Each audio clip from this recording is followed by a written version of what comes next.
All right, we're gonna have Coach start with an opening statement, and then we'll move on to questions for him. Well, definitely excited about the roster construction, the management part of it, but also the 24-25 season.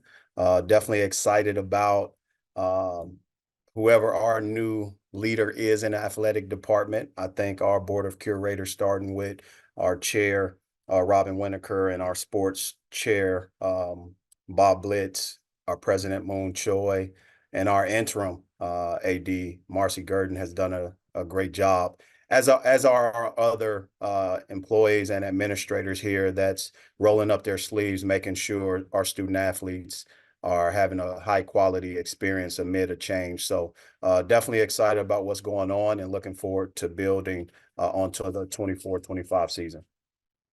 All right, questions for Coach Gates? Dennis, I know you're already looking ahead, but this is really the first time we've had a chance to talk to you since the season ended. You're always big on kind of taking a minute to look back. So after having a month, we've talked a lot about the injuries, but outside of that, what did you look back? Where did things go wrong last year? What'd you learn from last year? I don't look at it as things going wrong. I look at next year, to be honest with you. Being able, once that one shiny moment is played on Monday night, and a champion is crowned, I look forward to the next year, being able to build what we need to build with our roster, and making sure we go out there, continue to develop the guys that are in our program, but also make sure our staff is continuing to grow. There's elements to any past that you can kind of look back at and try to figure out. But again, if you try to figure out too much of it, it can cause a distraction on where you're trying to go. So for me, it's about putting our head in a direction forward while also looking circumspectively around us, making sure that we're clearing hurdles, clearing obstacles, and making sure that we're constructing things the right way, and developing the right plan, but not only developing, but executing. We have come home tours that we want to connect with our fan base with. That takes place. We want to be able to continue to galvanize our community, our former players, and that excitement that we know our program is about. So we're moving forward. I'm moving forward. You can't control what you can't control, and there was some circumstances we could not control last year that I know you guys know full and you guys are aware of. So that's where I am with it. What are some of the things, speaking of forward momentum and speaking Yeah. of looking ahead, what are some things that you learned as a coach last year that'll ensure that forward progress? I think most importantly, how to continue to make sure you have consistency through all of our obstacles last season.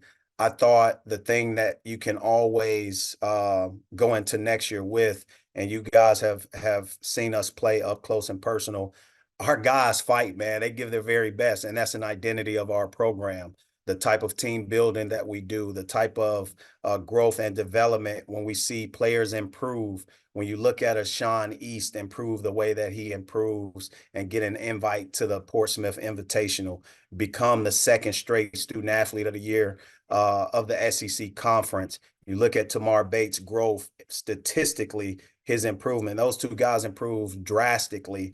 And that's something that you can always carry over because players want to get better. You got to prescribe them with the proper player development things that get them better, but also allow them to grow individually and obviously try to fulfill their dreams and aspirations of becoming a pro basketball player. Sean East is on that track right now because there's several NBA teams that have been doing inquiry work on him. He was top, I want to say top 3 or 4 in the country in field goal percentage, meaning at his position.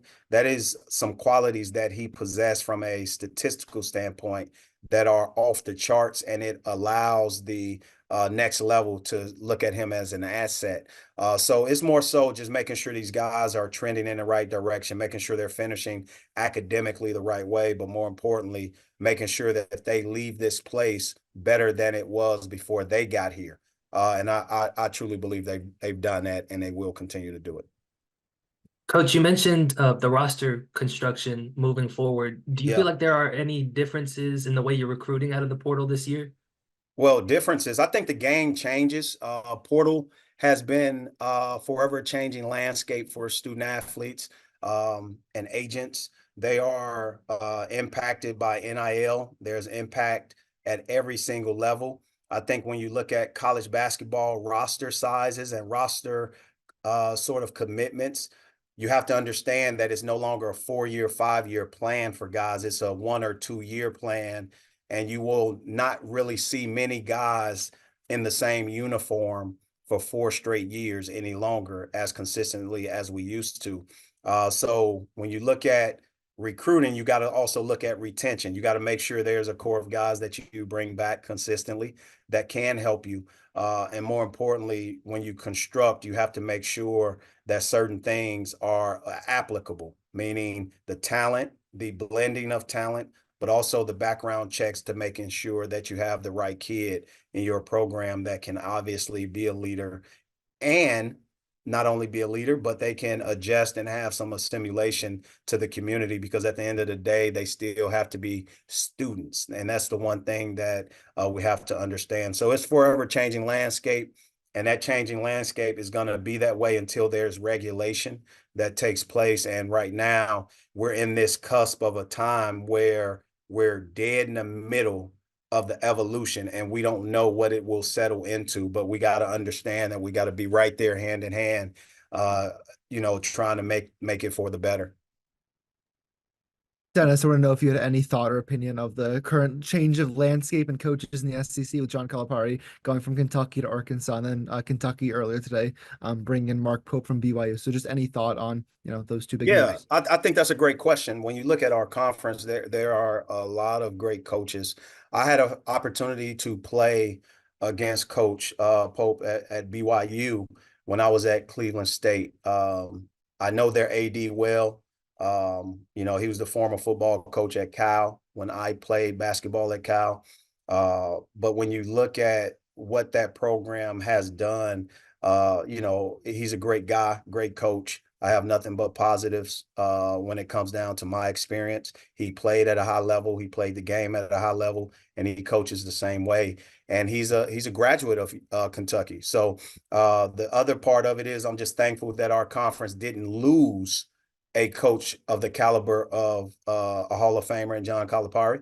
And he's still within our conference, because at the end of the day, yeah, we're institutions, but we do represent a conference, and that's the SEC. So the competitive part is it'll be the same.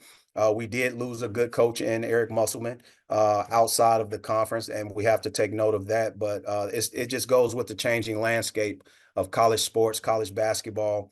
I wish them luck. Whatever they do, there's going to be challenges and obviously different things at every job, no matter what it is. And I'm just thankful here at Mizzou, because that's where my 2 feet are, that we have the infrastructure to do special things. And I'm excited to not only be a part of the SEC, but to be here at Mizzou as a Tiger. Dennis, you mentioned during the season that we could discuss Caleb Grow and John Tonje after the season. I was wondering if their process for a medical redshirt has begun, and if you expect them to return to the program. Yeah, so the most important thing with their medical history is that they didn't pass or surpass the threshold to get the waiver. There should be no issues. We've started that paperwork immediately after the season for their extra year. And that's the most important part. There shouldn't be any hiccups, because we have taken the measures, meaning with our compliance, but also with our trainers and doctors, to document what was needed to be documented in a way that helps with integrity, to make sure that these guys are protected in a certain way. So there shouldn't be any issues with them getting extra years. Coach, when it comes to retention, just what have the conversations looked like with the guys who you're maybe almost having to kind of re-recruit or keep around the program to have them coming back? Every college coach has to re-recruit their own guys because there's a changing landscape. It's normalized to see transfers for different reasons, but also for the reason of kids wanting earlier success. Sometimes there's an evacuation that takes place for young people in the journey of being improved players, and sometimes the evacuation button is hit early, sometimes it's not hit at all. The most beautiful thing that I can tell you when it comes to that is we still have May 1st as the deadline of the portal. So any roster, including ours, can continue to change until that deadline from a perspective of graduate transfers, right?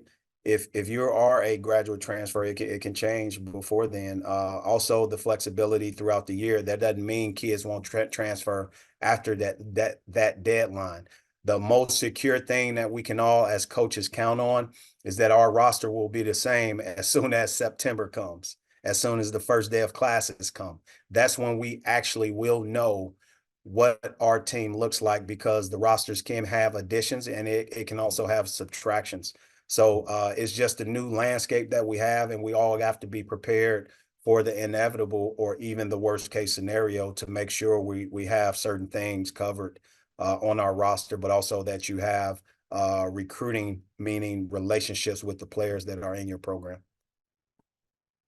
Dennis, on what you're looking to add, obviously we know you already got Jacob Cruz. Can you give us an idea what you're going into the portal looking for, whether that's numbers, certain positions, whatever?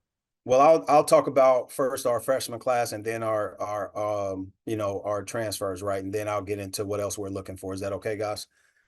So our freshman class, you look at Honor Boateng. He's an unbelievable young man who's representing us in a prestigious game, Nike Hoop Summit on the international side.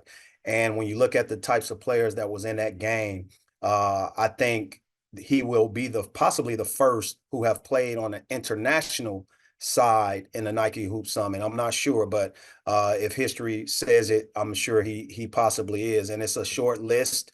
And then there's a short list of American players.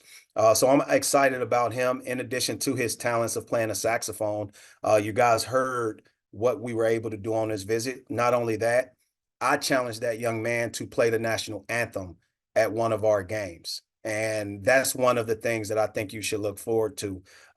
Peyton Marshall, who got invited into the Capitol Classic, unbelievable young man. Great kid, great personality. You guys will love this kid's personality. Okay. There is not one room he can't walk in and captivate the crowd, captivate the audience, captivate the people. But he has been tremendous in his development. You can see his physical changes, but also the development in his game where he's continuing to trend in the right direction. Marcus Allen will also be in the Iverson Classic game. Kid from Miami. He's one of the best two-way players that we have had in high school come here. Great defender. His defense is ahead of his offense right now. But again, when you look at what he and the intensity he's able to play with, has been great. So we are excited about those guys representing Mizzou basketball in those games. Add Trent Burns to the list. Trent Burns, obviously, the development that he's taken over this course of the year. T.O. Barrett, you guys have seen him play in some of those classic games on ESPN. I'm excited about this class simply because it's a very versatile class, but they're great kids, great people, and they want to be here. And I'm excited about them. Possibly some will come earlier for some voluntary status in May when their school is over. And some will have to wait until June 1st, June 2nd, until they can start up. So that's the plan of them getting here so we can acclimate them, but more importantly, continue to move forward. Now, when it comes to the portal, we have signed Jacob Cruz. We're excited about him. He's a top 20 finisher in shooting, ranked 19th nationally with 41.4% or 0.5% from the three, but also he's one of college basketball's top 10 in efficiency. Again, college basketball's top 10 in efficiency in the country. So having him already in the program, adding him to the guys that will return, I'm excited about. The other pieces of the puzzle that we have to attack is obviously sort of point guard play when we look at Nick Honor, Sean East's departure. The other part, I think, is more of a combo guard, meaning guys that can really get it off the bounce and score. You look at are size, meaning big wings, guys that can, with the athleticism, be two-way guys, but also be guys that played at a high level, but also the hybrid forward spot with more perimeter orientation and things like that. And then low post play. We still need to throw that ball to a veteran back to the basket. And I'm in hopes to continue to build on that. Now, you never get every single piece that you want. You never get that. But if we can get 85% of the stuff that I just explained to you, I really do think we'll have a great team next year.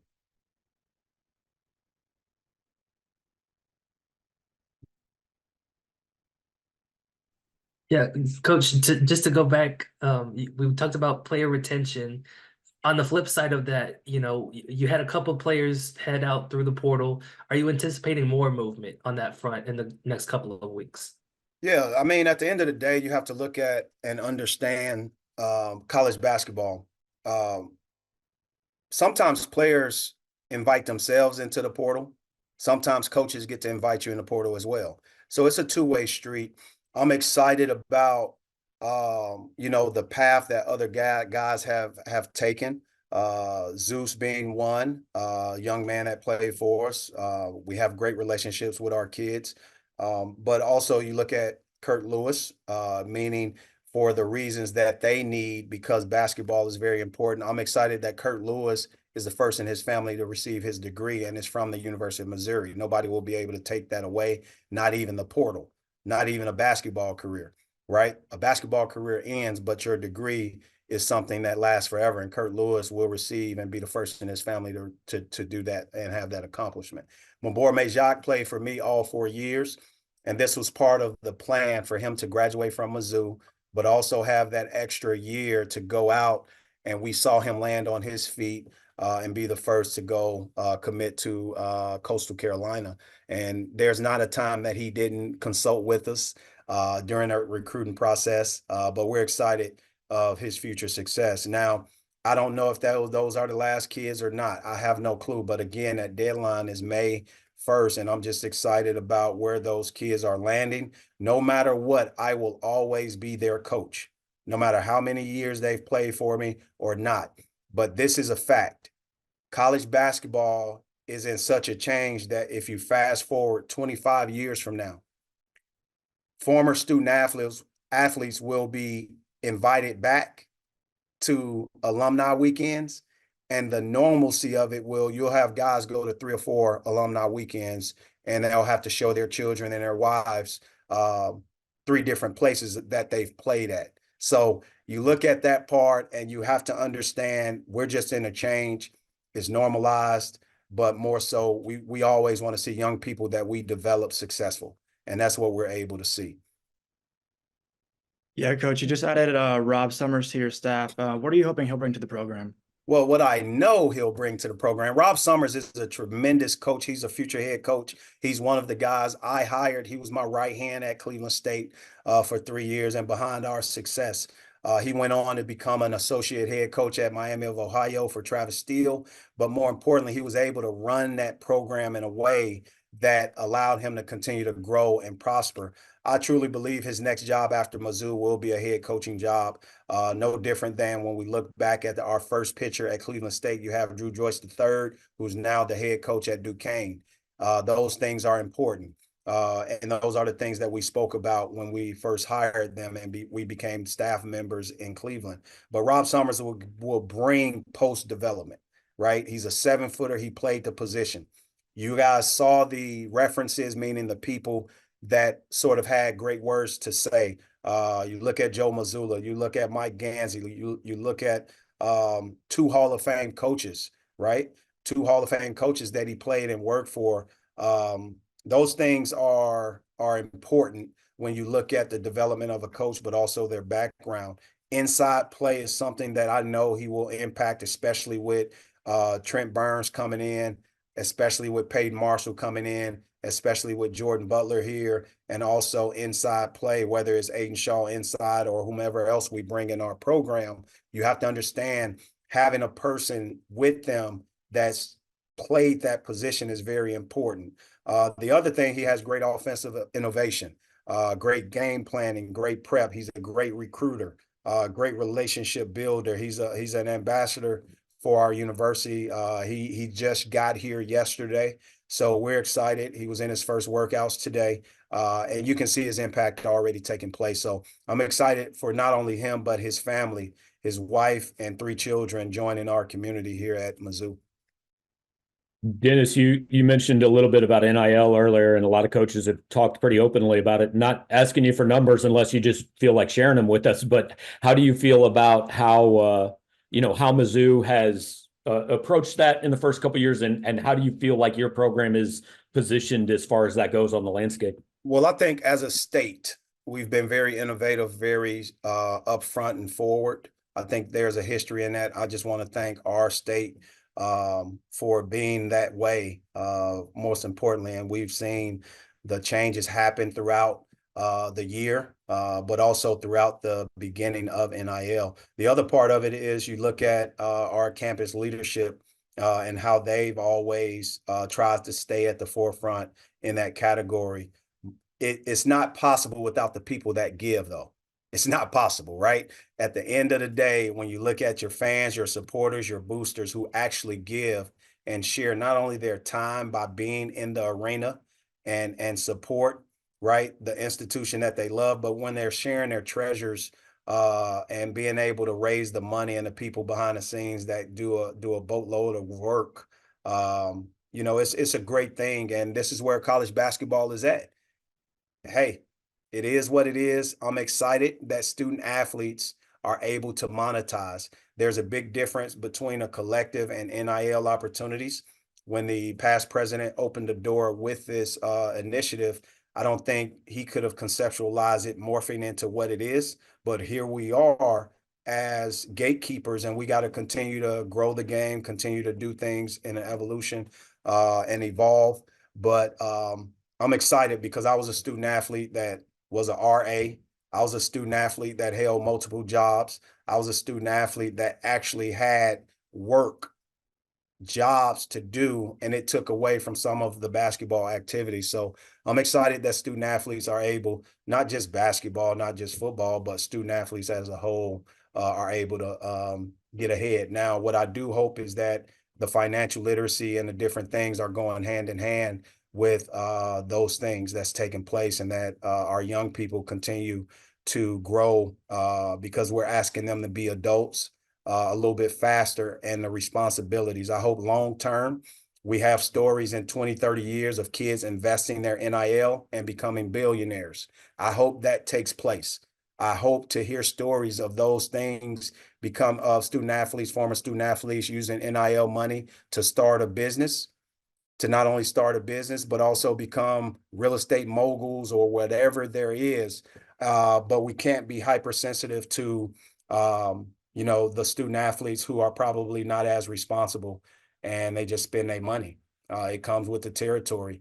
You have pro athletes doing the same thing. I just hope there's no tax evasion or different things that's taking place that'll put a red flag on what's going on. But we have to continue to educate, which our department do a great job of doing. And I just thank them for educating our student athletes and obviously providing them with opportunities. Our community, the local community, the companies, the businesses, and different entities have collectively put their arms around our young people and tried to find, our men and women's sports, tried to find opportunities for them to represent the companies in this community because they are a big part of their community, from softball to gymnastics to tennis to track to golf, women's basketball, college athletics is beyond just football and basketball. But we know, more importantly, we have some great leaders that lead the kids in the community too. And my hats off to the young people here at Mizzou. Time for one last question.